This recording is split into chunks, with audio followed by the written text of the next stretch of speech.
Hello बच्चों, let's see this question. So the question says the dimensional formula for pressure head is and options are given to us. तो हमें basically question में pressure head का जो dimensional formula है वो निकालने के लिए बोला जा रहा है. So the key concept of this question is dimensional analysis. तो अगर हम पहला स्टेप देखें तो प्रेशर हेड एक्चुअली में होता क्या है. तो प्रेशर हेड का जो फॉर्मूला होता है वो होता है pressure upon density into acceleration due to gravity. तो ये हमारा प्रेशर हेड का फॉर्मूला होता है.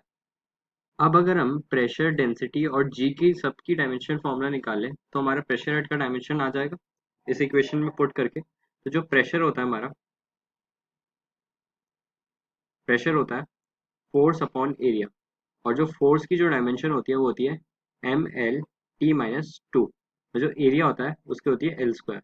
तो ये एल स्क्वायर ऊपर आएगा तो ये हो जाएगा M one L minus one T की पावर माइनस टू. ये हमारा प्रेशर का डायमेंशन फॉर्मूला हो गया. और अगर हम डेंसिटी को देखें, डेंसिटी क्या होती है अपनी, होती है मास बाय वॉल्यूम.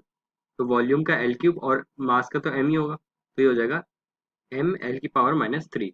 और जो जी होता है वो होता है एक्सेलरेशन ड्यू टू ग्रेविटी, और एक्सेलरेशन की जो भी डायमेंशन होती है वो होती है, सॉरी एम नहीं आएगा, होती है एल टी माइनस टू. ये एक्सेलरेशन की डायमेंशन होती है. तो अगर हम इस सब को इस वाली प्रेशर हेड के फॉर्मूले में पुट कर दें तो हमारा आंसर आ जाएगा.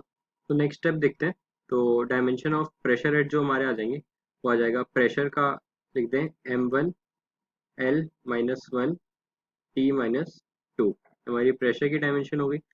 अब हमने लिख दी एम, और जो एक्सेलरेशन ड्यू टू ग्रेविटी है वो होगा एल टी माइनस टू.